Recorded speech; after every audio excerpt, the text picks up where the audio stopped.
game of chess was first played in Asia in the 5th century and then spread to Persia. The Arabs learned the game when they conquered Persia in the 6th century. The Arabs took the game with them to Spain, where it spread throughout Europe. The modern era of chess dates from the 15th century, when the moves of the game took their current form. Then, in 1956, a new man came into the chess world. His name was Bobby Fischer. When he was 14 years old, he became U.S. chess champion. And when he was 29, he became world chess champion. When he was 13 years old, he played a game against Donald Byrne, who served as a captain and/or player on 5 U.S. Olympic teams from 1962 to 1972. The game between them would become known as the game of the century. In this game, Fischer played the black pieces and Donald Byrne played the white pieces. It started with Donald Byrne developing his knight somewhat of a waiting move, and Fischer brings out his knight. And here you can see black goes into one of his favorite openings, the King's Indian. And here the game transposes into a Grunfeld defense, and when white brings out the queen, it goes into the so-called Russian variation. In the Grunfeld defense, black gives up his center pawn and will allow white to get a strong pawn center. You can see white has 2 strong center pawns, and black will try to undermine white's center. Here, Fischer moves his knight a second time, but since it attacks the queen, it forces white to do another non-developing move. Now here he develops his last E.M.B.E.R. piece and pins the knight to the rook. And here, Byrne moves his bishop a second time. A more prudent move might have been to develop his bishop, unpinning his knight.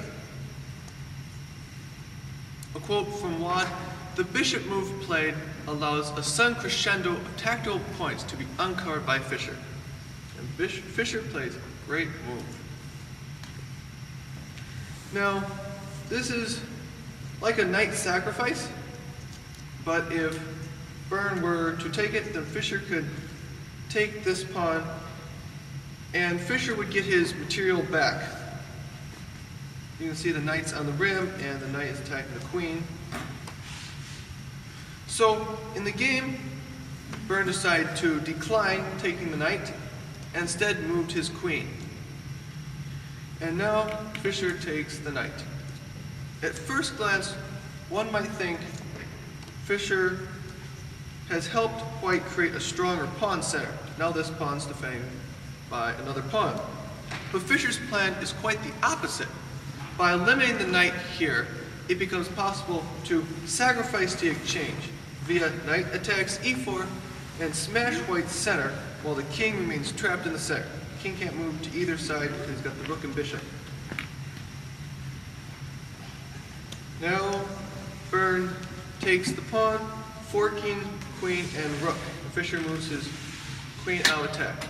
Now, Byrne could win the exchange, like I mentioned before, by taking the rook, but it would give Fischer a strong attack. You can see this file is open. So instead of doing that, he developed another piece, preparing the castle, which is a good move. Now Fischer takes another pawn.